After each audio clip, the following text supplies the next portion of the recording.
Bismillahirrahmanirrahim. Assalamualaikum warahmatullahi wabarakatuh.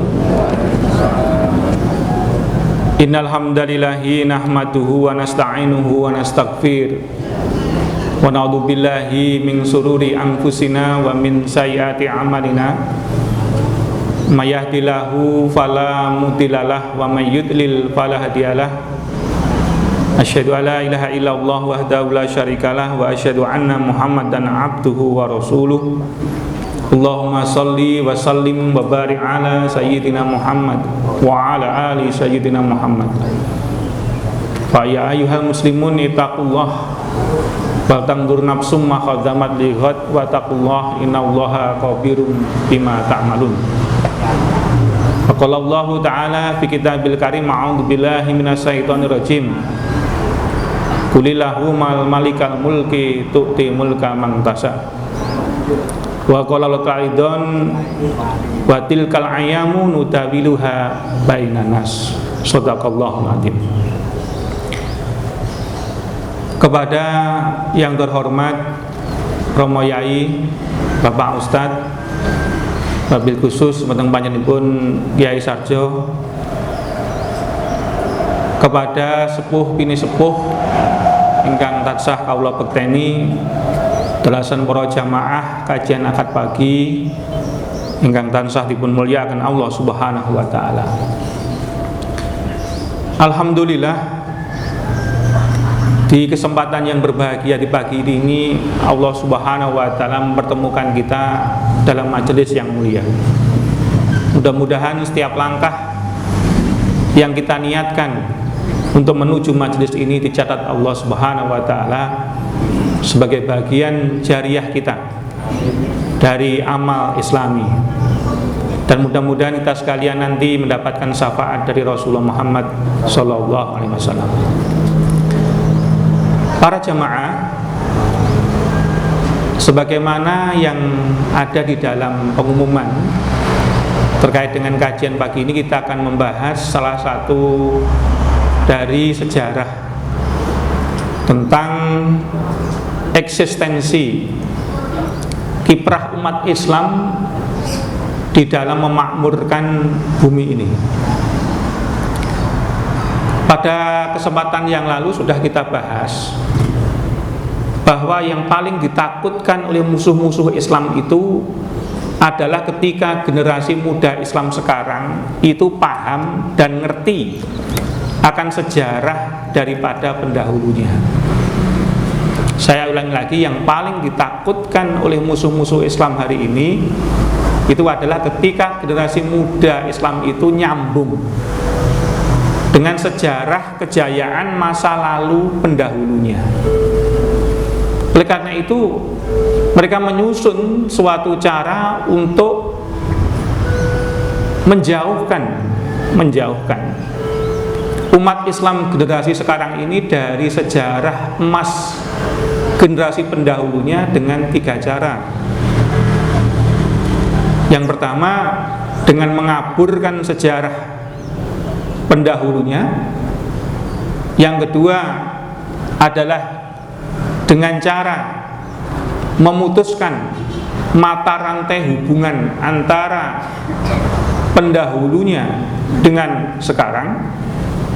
Dan yang ketiga adalah menghilangkan bukti-bukti sejarah itu, sehingga betul-betul generasi Islam sekarang diharapkan memiliki penyakit yang namanya adalah amnesia sejarah atau amnesia histori gitu. Jadi lupa terhadap sejarah para pendahulunya. Untuk itu pada pagi hari ini mungkin nanti bisa bersambung secara serial ya.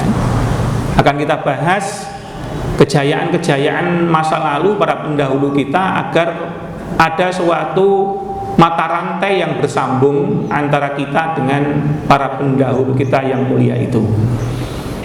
Pada kesempatan yang berbahagia ini kita akan membahas The Rise of the Fall ya, Daulah Umayyah. The Rise itu adalah kebangkitan ya.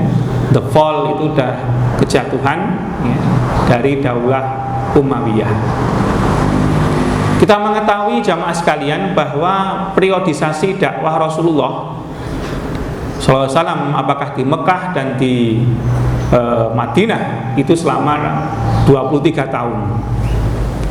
Kemudian berlanjut kepada kepemimpinan dari Khalifah Rashidah yang 4, Abu Bakar As-Siddiq, Umar bin Khattab, Utsman bin Affan, dan Ali bin Abi Thalib radhiyallahu anhum.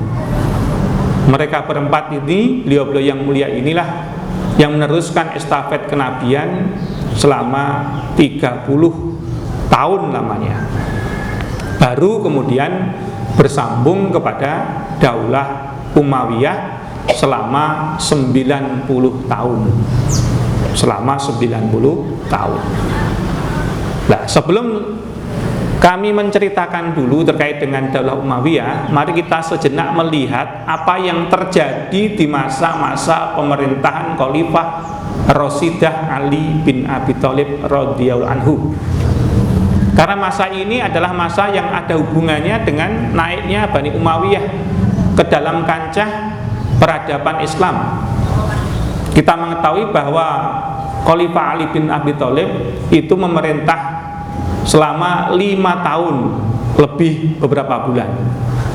5 tahun beberapa bulan. Selama pemerintahan Ali bin Abi Thalib ini, keadaan umat Islam itu menjadi kacau balau. Pasca pembunuhan terhadap Khalifah yang ketiga, yaitu Utsman bin Affan, yang sebetulnya pembunuhan itu merupakan strategi dari elit Yahudi untuk memporak-porandakan umat Islam dengan memprovokasi sebagian besar umat Islam yang berada di Mesir dan di Sam, ya, sehingga mereka tergerak untuk melakukan demo ya, terhadap kepemimpinan Khalifah Utsman bin Affan yang dianggap sudah melenceng daripada ketentuan syariat Islam. Padahal tuduhan itu hanya merupakan suatu fitnah. Di antara tuduhan kepada Utsman bin Affan itu adalah tuduhan bahwa Utsman bin Affan itu menggulirkan sistem pemerintahan, yaitu sistem kekeluargaan. Karena memang pada saat beliau diangkat menjadi khalifah, usia beliau sudah tua, maka beliau beristihad untuk mempercayakan pos-pos penting terkait dengan jabatan-jabatan penting kenegaraan itu kepada saudaranya, dengan tujuan agar mudah dikontrol. Yaitu yang pertama menjadikan keponakan beliau Muawiyah bin Abi Sufyan itu sebagai gubernur Sam, dan yang kedua adalah Marwan bin Hakam itu sebagai orang kepercayaan, sekretaris pribadi beliau. Ya, ini yang digulirkan bahwa pemerintahan itu adalah pemerintahan kekeluargaan, tidak sesuai dengan Islam. Padahal itu istihad dari suatu kepala negara yang boleh jadi itulah yang tepat karena beliau yang menjalani. Tapi itu di-move sampai timbul suatu pemberontakan, sampai-sampai kemudian berhasil menjebol rumah Utsman bin Affan dan membunuh beliau pada saat beliau masih membaca Al-Quran. Gitu. Maka pasca terbunuhnya Utsman bin Affan radhiyallahu anhu inilah awal terjadinya suatu perbedaan. Apa yang seharusnya dilakukan? Ya, apa yang seharusnya dilakukan? Sahabat Ammar bin Yasir radhiyallahu anhu, sahabat Abdurrahman bin Auf radhiyallahu anhu, ya, dan sahabat Ali bin Abi Thalib radhiyallahu anhu berpendapat bahwa untuk menjernihkan permasalahan terkait dengan terbunuhnya Khalifah Utsman ini, langkah pertama adalah membentuk atau harus ada pemimpin yang bisa memberikan keadilan dengan seadil-adilnya. Maka diangkatlah ya, Khalifah Ali bin Abi Thalib sebagai Khalifah Rashidah yang keempat. Tetapi pengangkatan itu tidak lantas mendapatkan persetujuan dari sahabat-sahabat mulia yang lain. Ya. Seperti halnya sahabat Tolhah bin Ubaidillah, sahabat Jubair bin Awam radhiyallahu anhu, itu yang tidak terima dengan kondisi seperti itu. Ya. Langkah yang tepat untuk mencari solusi dari peristiwa terbunuhnya Utsman itu adalah menangkap pembunuh-pembunuhnya, bukan mengangkat kekhalifahan. Itu pendapat dua sahabat itu. Sehingga dua sahabat itu mengajukan pendapatnya itu kepada Ibunda Aisyah radhiyallahu anha, Ummahatul Mukminin, istri Rasulullah yang kedua, kan, terkait dengan permasalahan itu. Ya. Sehingga akhirnya terjadi suatu ide, ya, untuk mengumpulkan orang untuk menanyakan terkait dengan kesungguhan pengungkapan pembunuh daripada Utsman bin Affan itu kepada Ali bin Abi Thalib yang pada waktu itu sudah menjadi khalifah. Gitu. Maka terjadilah suatu negosiasi, ya. Di tengah-tengah negosiasi itu entah siapa yang memulai, tapi para sahabat seperti Ibnu Katsir dalam bukunya Bidayah wa Nihayah, kemudian Yusuf Qaradawi dalam bukunya Distorsi Sejarah Islam, itu mengatakan bahwa yang memulai itu adalah pihak ketiga atau orang-orang yang terlibat dalam pembunuhan Utsman, yang pada waktu itu berada pura-pura menjadi pendukung daripada Khalifah Ali bin Abi Thalib. Yang sebetulnya Khalifah Ali bin Abi Thalib sudah tahu bahwa pembunuh Utsman itu berada di tengah-tengah pasukannya, tahu Imam Ali. Dan beliau akan memberikan pengadilan itu. Tetapi kebijakan yang diambil Khalifah Ali ini tidak lantas disetujui oleh para sahabat ini. Ya. Kemudian Ibunda Aisyah, Thalqah bin Ubaidillah, Jubair bin Awam, upaya Ali bin Abi Thalib untuk melindungi para pembunuh Utsman. Negosiasi telah terjadi, entah siapa yang memulai. Yang jelas di tengah-tengah kepulangan dari negosiasi itu terbunuhlah sahabat Thalqah bin Ubaidillah dan Jubair bin Awam, terbunuh. Para sejarawan menduga yang membunuh itu adalah yang membunuh Utsman bin Affan yang sekarang bersembunyi di barisan Khalifah Ali bin Abi Thalib. Itu yang nanti kita sebut dengan Khawarij. Itu yang disebut dengan Khawarij.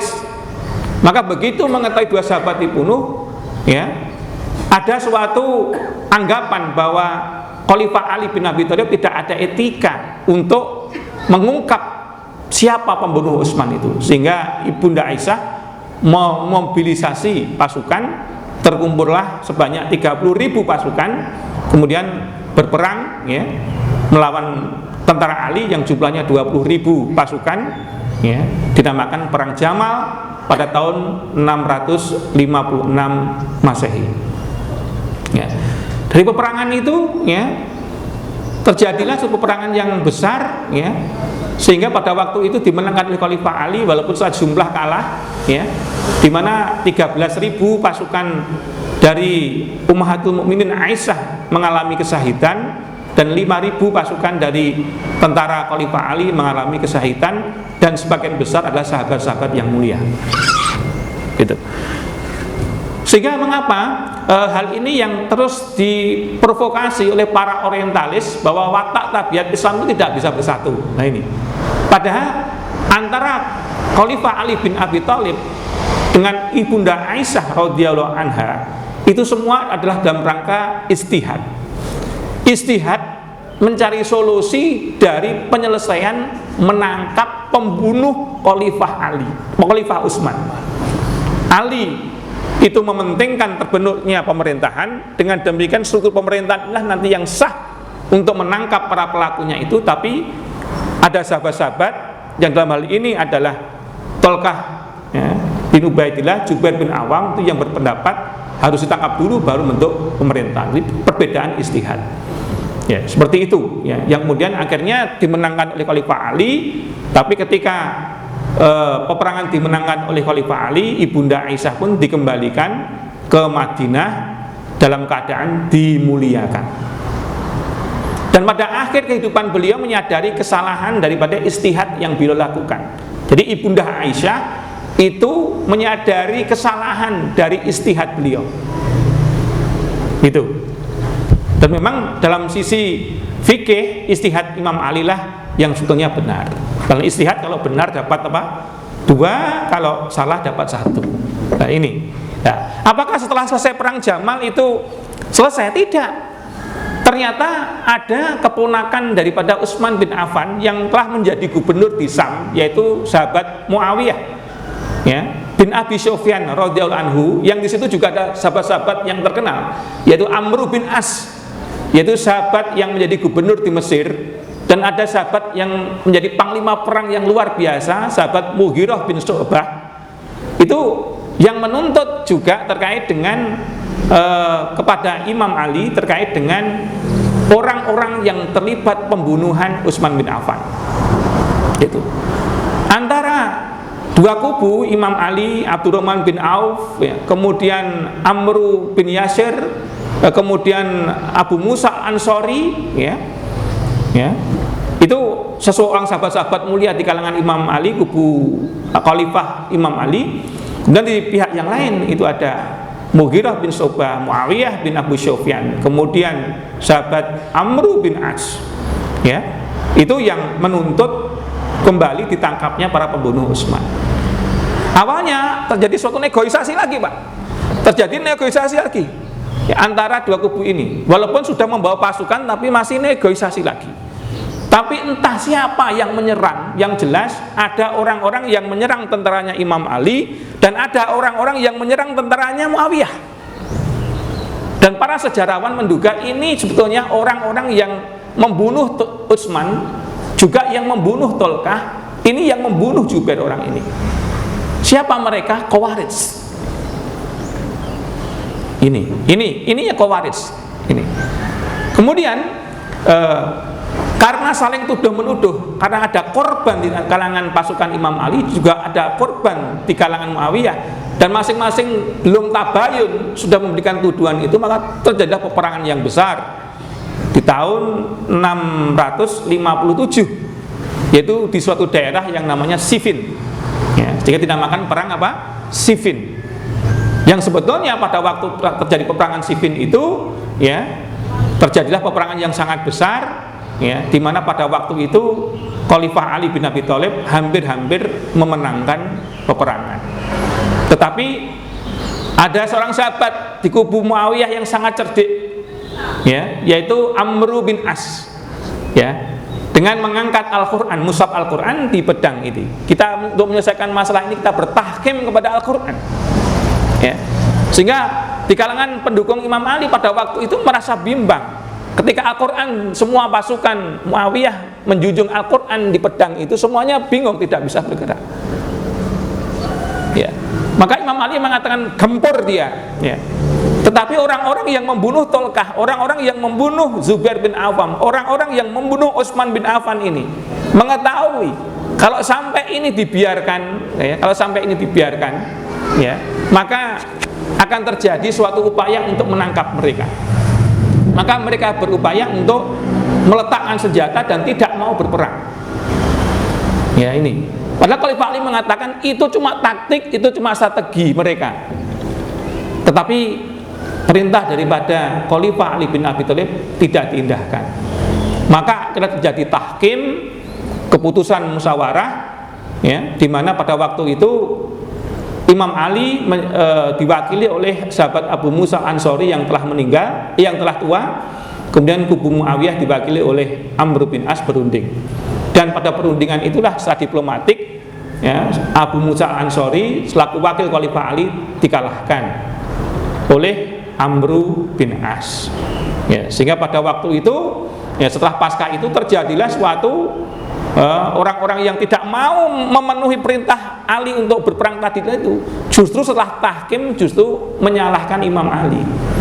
Maka mereka menyempal dari ketentaraan Imam Ali, ya, mendirikan kelompok namanya Khawarij, ya, terang-terangan, ya, Khawarij, jumlahnya 13.000 orang. 13.000 orang.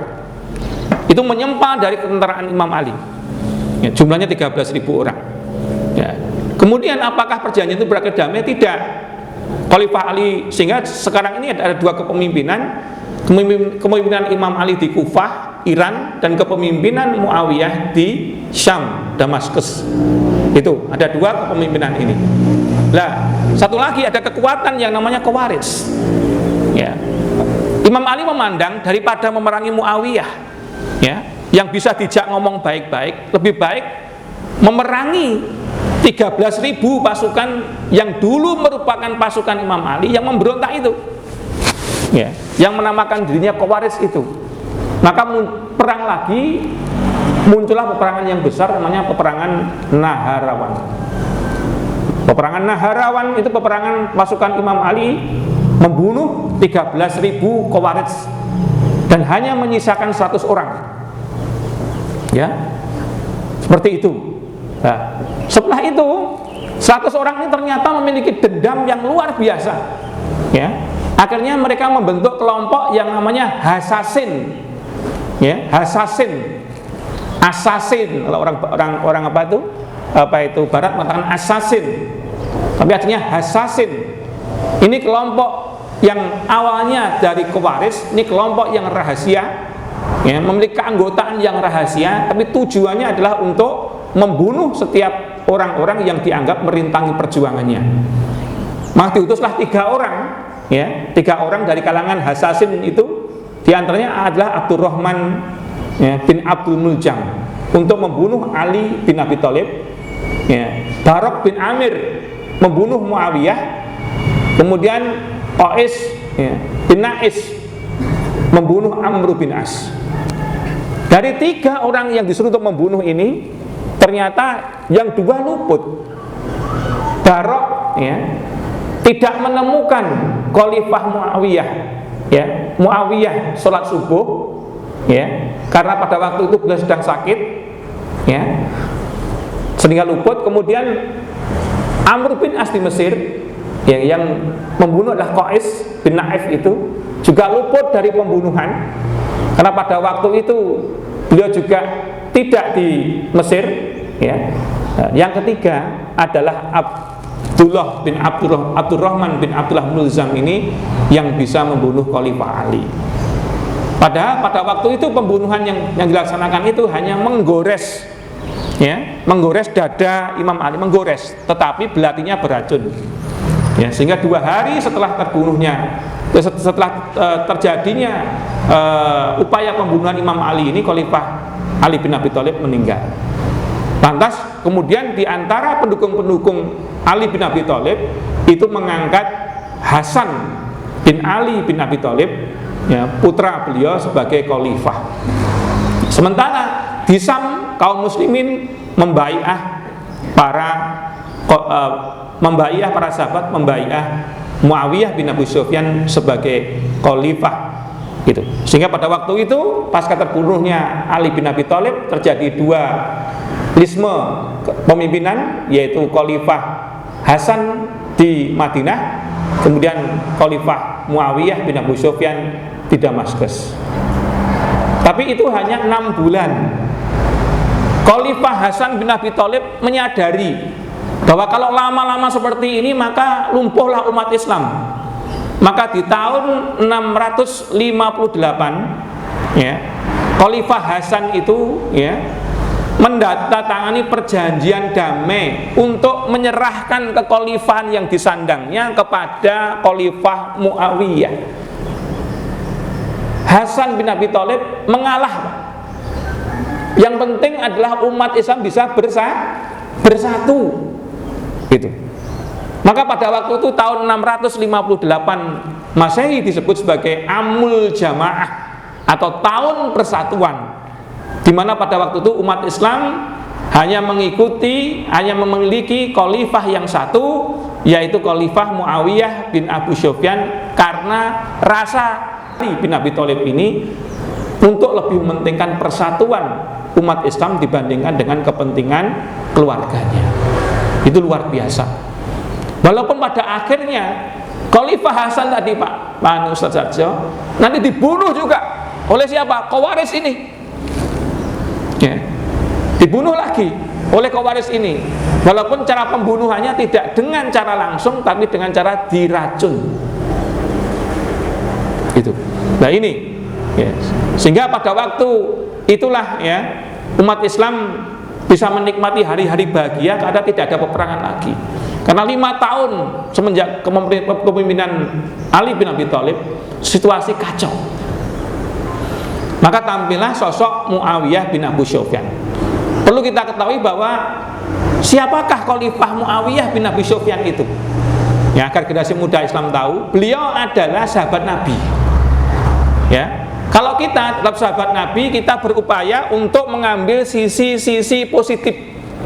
Kalaupun di dalam diri beliau itu ada sesuatu kekurangan, itu sesuatu yang wajar. Itu menjadi tanggung jawab beliau.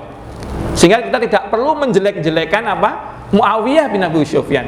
Karena termasuk ulama sendiri, Abu Hasan Ali Ad-Nadwi, sekali lagi Abu Hasan Ali Ad-Nadwi, ulama dari Pakistan, itu juga mengarang buku, judulnya adalah Kerajaan dan Khilafah. Dalam bukunya itu banyak sekali menghujat kepemimpinan Khalifah Muawiyah bin Abi Sufyan. Kemudian diluruskan oleh banyak ulama, yaitu diantaranya Yusuf Qaradawi. Gitu. Bahwa Muawiyah seperti itu, ya sudahlah, itu menjadi tanggung jawab dari Muawiyah bin Abu Sufyan secara pribadi. Yang penting kita di dalam agama Islam dianjurkan untuk memuliakan semua para sahabat, memuliakan para sahabat. Dan memang sahabat Muawiyah bin Abu Sufyan itu orang yang luar biasa. Karena apa? Yang pertama, beliau itu adalah sahabat Nabi, jelas. Yang kedua, beliau adalah di antara 5 dari sekretaris Nabi yang menulis Quran. Ya, di samping sahabat Abu Hurairah, ya. Kemudian Bilal bin Rabah, Zaid bin Sabit, kemudian Marwan bin Hakam, ya.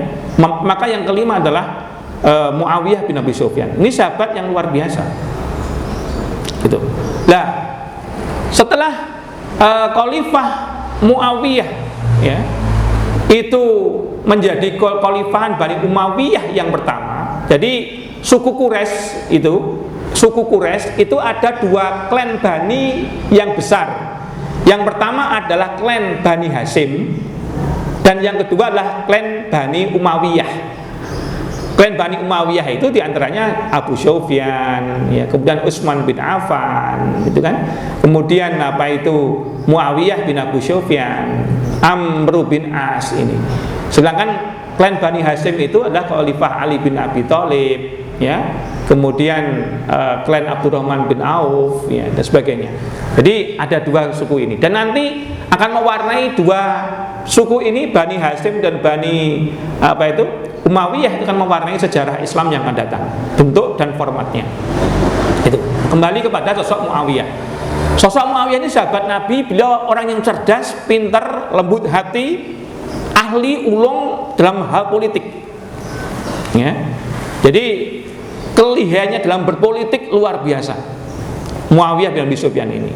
Maka langkah yang pertama yang dilakukan oleh Khalifah Muawiyah bin Abu Sufyan setelah menduduki kekhalifahan, maka beliau memindahkan ibu kota dari Madinah ke Damaskus. Gitu. Kalau Khalifah Ali bin Abi Thalib dari Madinah ke Kufah. Ya. Mengapa kok para Khalifah Ali bin Abi Thalib, ya, memindahkan ibu kota dari Madinah ke Kufah, Iran? Khalifah Muawiyah memindahkan dari Madinah kemudian ke Damaskus. Mengapa?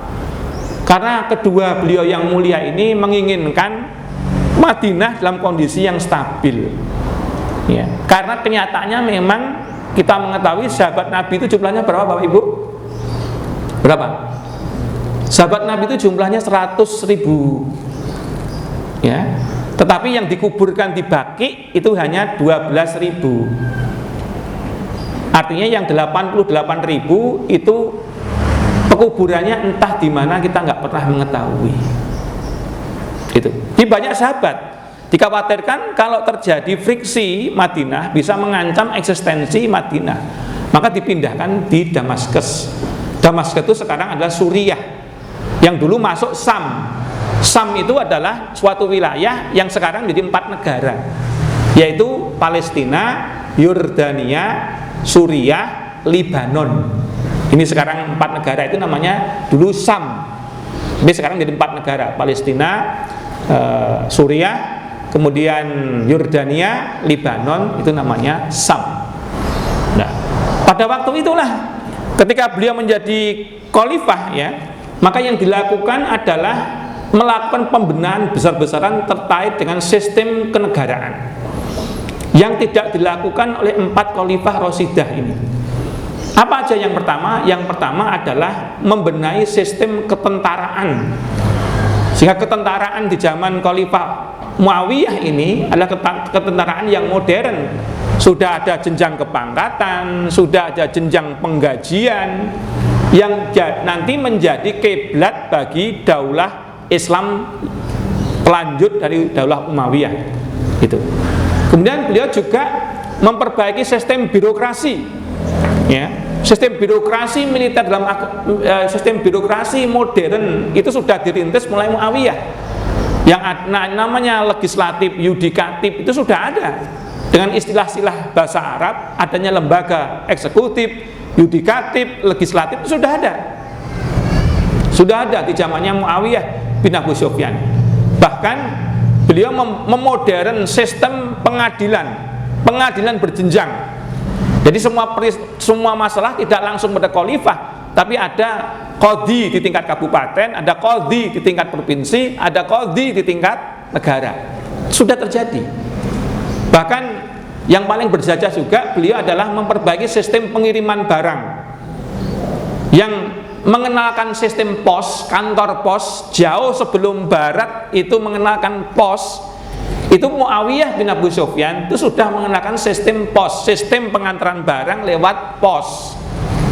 Luar biasa beliau ini. Nah, jadi sehingga beliaulah yang meletakkan kepemimpinan yang modern, ya, pasca Khalifah Rashidah, pengelolaan negara yang modern. Ini juga beliau memperluas wilayah. Kita ingat umat Islam itu berhenti melakukan ekspansi itu di zamannya Utsman bin Affan. Berhenti, artinya ekspansi tidak dilakukan. Karena apa? Kondisi internal umat Islam sendiri pasca meninggalnya Rasulullah penuh dengan berbagai macam permasalahan, sehingga tidak dilakukan perluasan wilayah. Di zamannya Imam Ali juga sama. Baru di zamannya Muawiyah bin Abu Sufyan ekspansi itu untuk memperluas wilayah diteruskan. Kemana? Yaitu ke Afrika Utara, ya, kemudian ke Asia Tengah, ya, dan juga ke Bizantin. Bizan itu adalah daerah-daerah yang sebagian besar itu dimonopoli oleh kaum Bizantium. Bahkan Khalifah Muawiyah bin Abu Sufyan inilah khalifah yang pertama kali berupaya untuk membuktikan kebenaran dari sabda Rasulullah. Tidak akan pernah terjadi hari kiamat sebelum kamu menaklukkan 2 kota, yaitu Konstantinopel dan Roma. Ya Rasulullah, di antara 2 kota itu mana dulu yang kami taklukkan? Konstantinopel. Maka yang pertama kali menyerang benteng Konstantinopel itu adalah Muawiyah bin Abu Sufyan ini, ya. Dan di belakangnya itu ada sahabat-sahabat yang banyak meninggalnya di situ. Siapa di antaranya? Abu Ayyub Al-Ansari. Bedakan ya dengan Abu Musa Al-Ansari. Abu Ayyub Al-Ansari, beliau berjihad pada usia 90 tahun Pak Sarjo. Bayangkan, beliau berangkat untuk ke Konstantinopel itu umur 90 tahun. Ketika anaknya, cucunya itu melarang beliau untuk berangkat ke Konstantinopel, maka Abu Ayyub Al-Ansari mengutip, ya, dengan suatu ayat, ya, infiru kifafau wasliqolan wa jihadu fisabilillahi bi amwalikum wa anfusikum. Berangkatlah kamu, berperang di saat kamu longgar ataupun di saat kamu susah. Longgar itu kamu anakku, kamu masih muda. Longgar itu kamu cucuku, kamu masih muda. Sedangkan sempit itu kondisi bapakmu sekarang ini, kakekmu ini yang sekarang walaupun tua tapi tetap diwajibkan untuk berangkat berjihad. Maka beliau pun berangkat berjihad, walaupun pada akhirnya beliau syahid, ya, dan syahid beliau adalah di bawah benteng Konstantinopel. Sehingga pada saat Muhammad Al-Fatih, ya, itu merebut pada tahun 1453, maka kuburan daripada sahabat Abu Ayyub Al-Ansari ini dibawa ke Turki, sehingga beliau sekarang ini makamnya adalah di Turki. Ini luar biasa. Jadi penaklukan Konstantinopel sudah dimulai dirintis umat Islam di masa Muawiyah bin Abu Sufyan, yang nanti juga mengilhami para penguasa-penguasa berikutnya. Kemudian Muawiyah memerintah berakhir sampai tahun 680, ya. Setelah beliau wafat, maka beliau itu mengangkat putra beliau yang namanya Yazid bin Muawiyah atau Yazid pertama. Nah, ini adalah juga masih diperdebatkan di kalangan para ulama. Ini merupakan sebuah kekeliruan, ya, atau sebuah istihad yang keliru, bedakan ya. Ini sebuah kekeliruan atau istihad yang keliru. Kalau saya cenderung ini istihad yang keliru. Mengapa? Karena kita ketahui sistem kekhalifahan Rasidah itu diangkat berdasarkan sistem surah, ya, surah ahli wa akdi. Sahabat-sahabat utama bersurah mengangkat sahabat untuk salah satu sahabat di antara ahli wa akdi ini sebagai khalifah. Abu Bakar, Umar, Utsman, Ali itu dari majelis surah terbatas yang ahli wa akdi ini. Tetapi dalam Muawiyah beliau berpandangan sekarang ini umat Islam sedang terkotak-kotak. Ada pengikutnya Ali yang belum puas, yang namanya Syi'i, yang nanti kemudian menjadi Syiah. Jadi Syiah itu dulunya hanya permasalahan perbedaan politik, pandangan politik. Itu bukan masalah akidah sebetulnya kaum muslimin. Kemudian Khawarij, juga ada kelompok Khawarij. Ini juga masih memiliki dendam, gitu. Kemudian ada sahabat-sahabat pada Muawiyah, sehingga perpandangan Muawiyah kalau diantaranya dikembalikan ke surah, yang terjadi ada mungkin kembali pada saat eranya zaman Ali bin Abi Thalib, perang lagi. Itu pertimbangannya Muawiyah mengangkat putranya Yazid bin Muawiyah. Walaupun pada akhirnya, ya, para sahabat akhirnya setuju. Sahabat-sahabat di Madinah setuju, ya. Tetapi ada dua orang yang tidak setuju terkait dengan pengangkatan Yazid bin Muawiyah sebagai khalifah pengganti Muawiyah. Sahabat itu adalah Husain bin Ali, ya. Dan yang kedua adalah sahabat Abdullah bin Zubair. Itu Abdullah bin Zubair tidak menyetujui itu. Maka setelah kekhalifahan Yazid bin Muawiyah ini, di mana dia sudah mewarisi kerajaan yang settle, ya, kerajaan yang sudah kuat, ya, sehingga mengapa kita simpulkan bahwa di masa Yazid bin Muawiyah itu dari kekhalifahan berubah menjadi monarki. Apa monarki? Kerajaan. Mengapa kok kerajaan? Ya karena sistem pergantian kekuasaan tidak surah, tapi pengangkatan keturunan, ya. Nanti sampai Daulah Utsmaniyah bersambung. Jadi mulai Daulah Umayyah, Daulah Abbasiyah, Daulah Utsmaniyah pun juga nanti adalah terkait dengan sistem monarki, tetapi masih menggunakan sebutan khalifah, tidak menggunakan sebutan Amirul Mukminin lagi, khalifah. Gitu. Ada empat kata dalam Al-Quran yang sekarang ini sampai sekarang masih dibenci oleh orang-orang munafik. Apa Pak?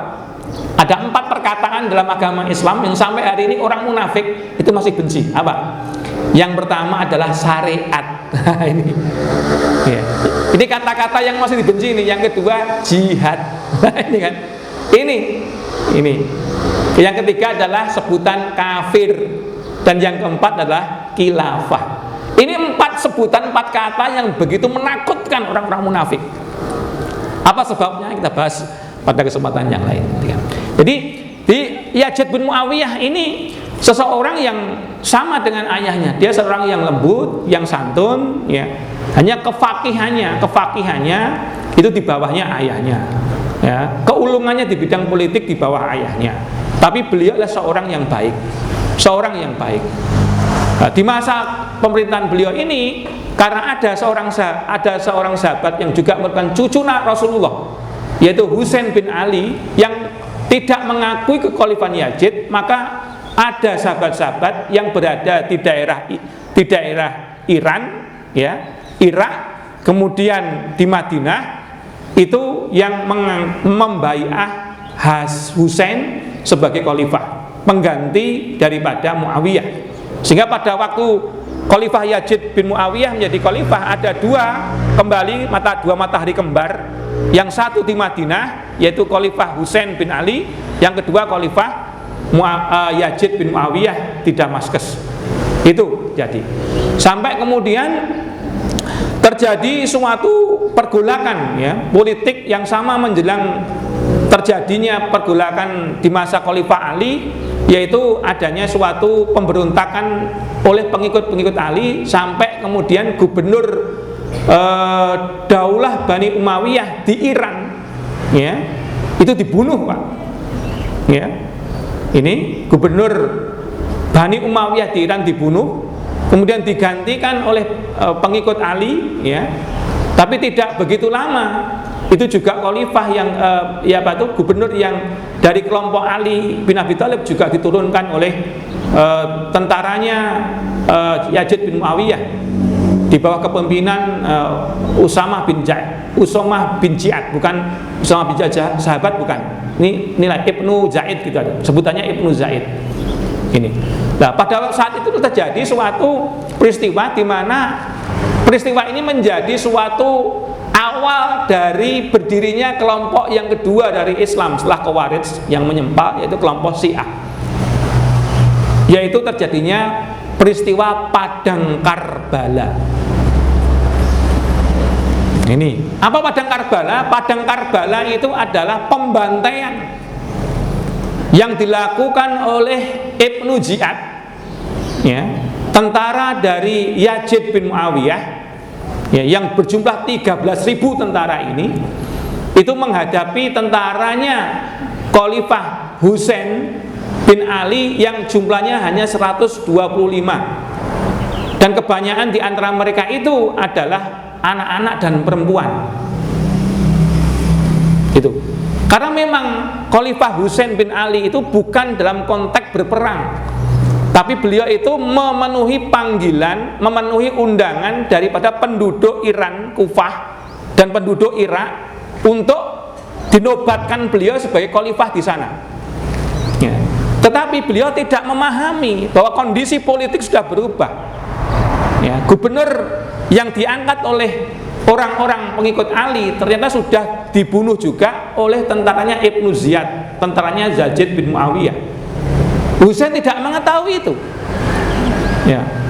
Apa itu adiknya, ya, apa itu bukan keponakannya, apa pamannya, ya, itu juga memberitahu bahwa jangan ke sana, ya. Karena menurut firasat saya, Anda tidak akan menemui sesuatu apapun kecuali kecelakaan saja kalau Anda memenuhi itu. Karena perangnya orang-orang Iran itu pengecut. Demikian kata-kata daripada keponakannya ini. Tapi Husain nekat dengan mengatakan, sungguhnya aku telah bermimpi bertemu dengan kakekku, jadi Rasulullah, untuk meneruskan perjalananku. Gitu. Karena memang betul, ya, sabda Rasulullah bahwa kedua cucuku ini, anakku ini, ya, nanti akan menjadi penghulu syuhada. Kan betul beliau mengatakan begitu.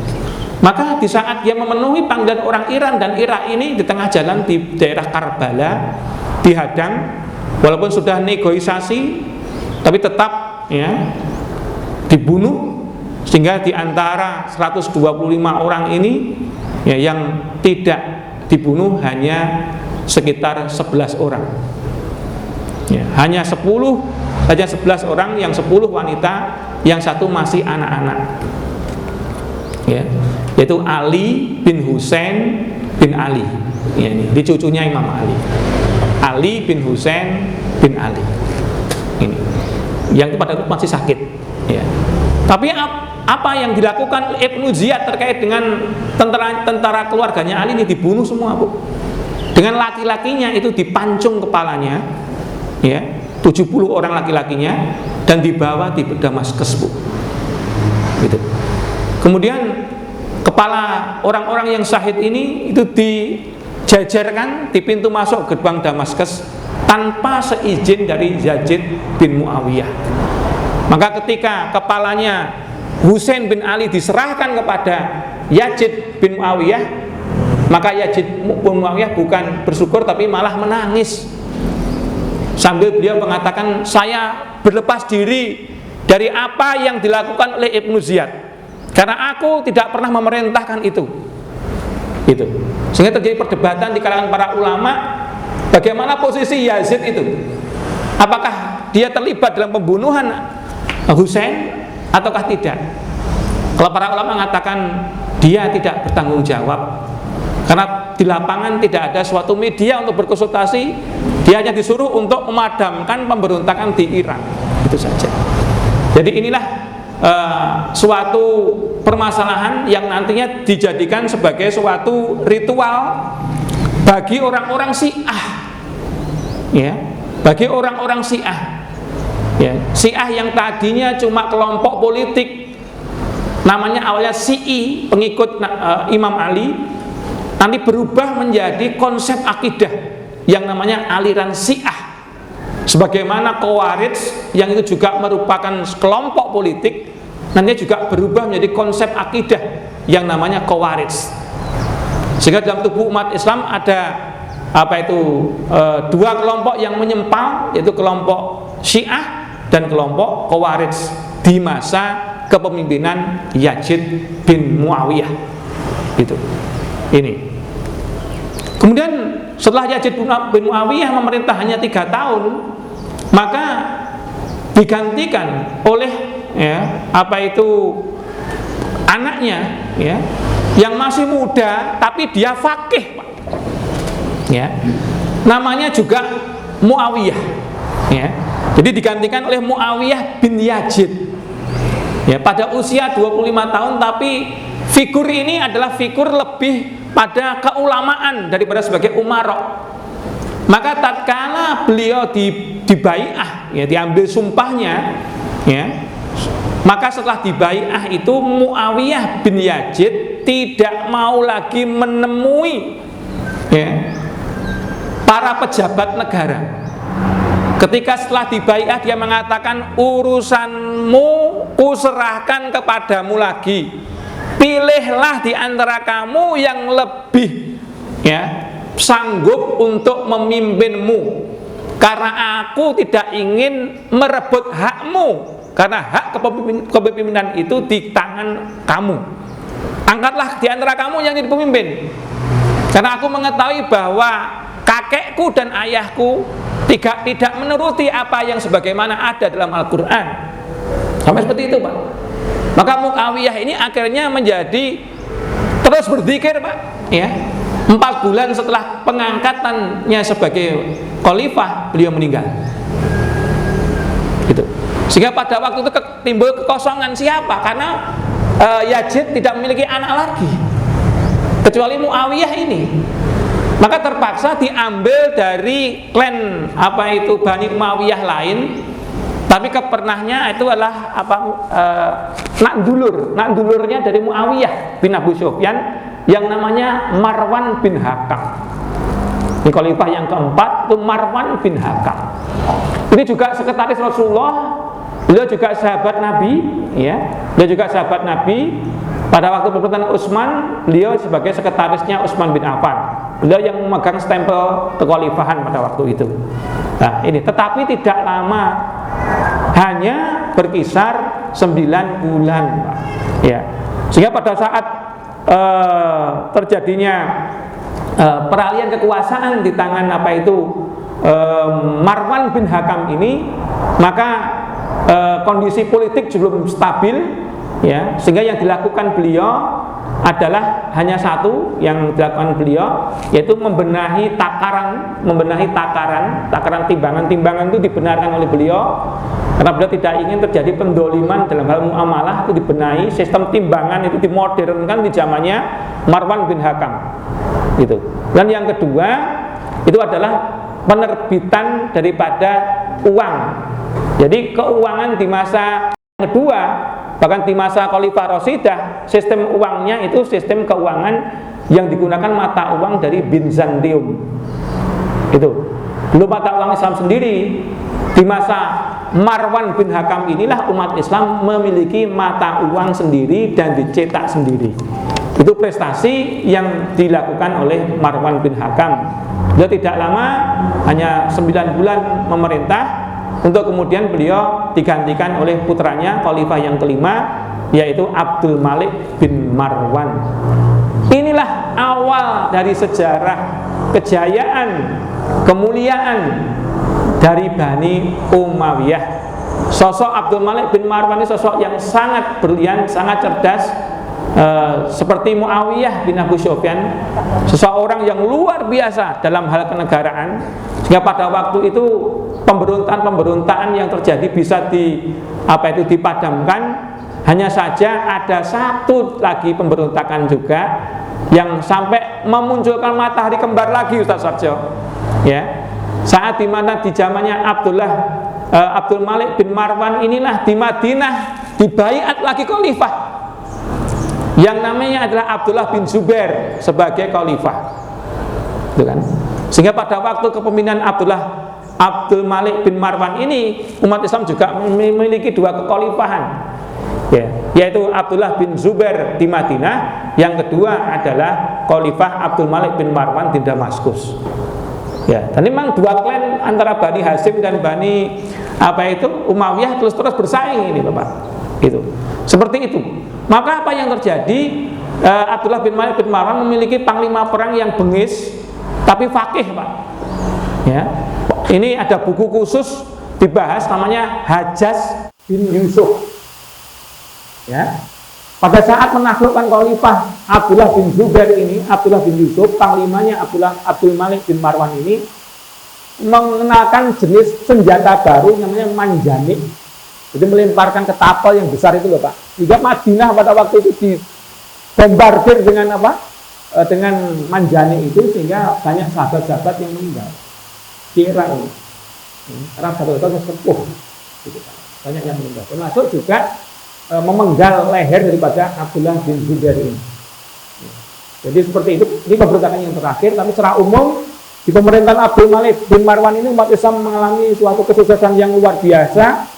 Ya, karena pada waktu itu umat Islam sudah memiliki mata uang sendiri, sistem kendaraan yang settle, dan perluasan wilayah dilakukan lagi, yaitu menaklukkan daerah Transaksonia. Mana Pak Transaksonia? Transaksonia itu sekarang namanya daerah-daerah yang diakhiri dengan tan, Turkmenistan, Afghanistan, Kirgistan, ya kan? Uzbekistan, itu, ya, itu Pakistan. Ini daerah-daerah namanya Transaksonia. Daerah-daerah ini ditaklukkan di masa Abdul Malik bin Marwan, atau dalam bahasa sekarang namanya Asia Tengah. Itu dia Transaksonia. Sehingga wilayah umat Islam di masa Abdul Malik bin Marwan ini terbentang dari mulai semenanjung Jazirah, ya, Arab semuanya, ya, kemudian India, ya, hampir semuanya India, kemudian Transaksonia, itu wilayahnya umat Islam seperti itu, sehingga sangat luas sekali di zamannya Abdul Malik bin Marwan ini. Kemudian yang puncaknya lagi adalah ketika Abdul Malik bin Marwan sudah, dan juga di dalam pemerintahan Abdul Malik bin Marwan itu diperbaiki Masjid Nabawi, ya, karena setelah terjadi peperangan dengan Hajjaj bin Yusuf dan Abdullah bin Zubair, Madinah hancur, maka Masjid Nabawi diperbaiki lagi menjadi indah, ya, seperti sekarang yang kita lihat itu, ya. Kemudian juga memperbaikan pembangunan The Dome of Rock, atau masjid Karang Batu. Kalau panjenengan mirsani di gambar-gambar, ada yang di dekat Masjid Aqsa itu adalah ada bangunan kubah emas, ya. Ada masjid kubah emas. Itu bukan Masjid Aqsa itu yang kuning itu, ya. Bukan. Tapi Masjid Aqsa masih 1 kilo, ya, di selatannya. Ya, tapi yang agak tinggi itu masjidnya The Dome of Rock, masjid kubah batu. Nah, itu yang membangun adalah Abdul Malik bin Marwan. Itu pada di Palestina. Ketika nanti mau ziarah ke sana, ada Masjid Kubah emas. Itulah Masjid The Dome of Rock di zamannya Abdul Malik bin Marwan itu dibangun. Kemudian setelah beliau meninggal digantikan oleh putranya yaitu Al-Walid bin Abdul Malik. Inilah yang merupakan puncak daripada ekspansi teritorial Bani Umayyah yang luar biasa, ya. Karena pada waktu itu umat Islam sudah menguasai Afrika Utara, Maroko, Tunisia dan sebagainya, dan yang luar biasa lagi adalah sudah menguasai Eropa Barat. Ya, Tariq ya, bin Zaid, panglima perang Walid bin Abdul Malik yang berhasil untuk menaklukkan bangsa Visigot dari kekaisaran Jerman Raya, gitu, untuk tunduk kepada ajaran Islam. Iberia, semenanjung Iberia itu sekarang dimiliki oleh 4 negara. Yang pertama negara Spanyol, yang kedua negara Portugis, yang ketiga Perancis Selatan, yang keempat Italia Utara. Jadi umat Islam di masa Walid bin Abdul Malik itulah sudah umat Islam sudah sampai ke Eropa. Bahkan Ahmad Mansur Suryanegara dalam kitabnya Api Sejarah di masa Al-Walid bin Abdul Malik inilah, khalifah yang ke-6 inilah, Islam sudah merambah ke wilayah yang dinamakan Jazirah Al-Mulk, Maluku. Jadi di masa kepemimpinan Walid bin Mughirah itu sudah sampai di Nusantara yang tercinta ini. Jadi Islam itu menyebar di Nusantara bukan abad ke-13, tapi abad yang ke-8 di bawah kepemimpinan Walid bin Abdul Malik. Sehingga Islam betul-betul pada waktu itu sudah dikenal di Nusantara yang tercinta ini. Itulah Bapak Ibu sekalian berbahagia, baru 6 di antara 14 khalifah, ya. Jadi nanti mungkin bisa disambung pada pertemuan yang lain, ya. Khalifah yang ke-8 ini nanti, khalifah yang ke-8 adalah khalifah puncak kejayaan daripada khalifah Bani Umayyah, di mana pada waktu itu tidak ada lagi orang miskin. Siapa mereka? Mereka adalah cicit daripada Umar bin Khattab, yaitu Umar bin Abdul Aziz. Itu khalifah yang ke-8. Nanti khalifah yang ke-7 sampai khalifah yang ke-14, insya Allah kalau ada waktu kita sambung pada pertemuan yang akan datang. Barangkali itu yang bisa kami sampaikan.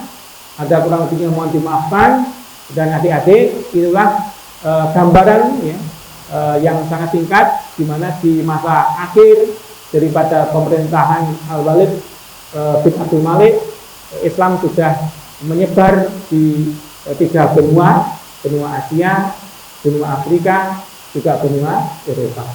Mudah-mudahan kamu menyadari betapa mulianya, betapa gigihnya daya juang para pendahulu kita.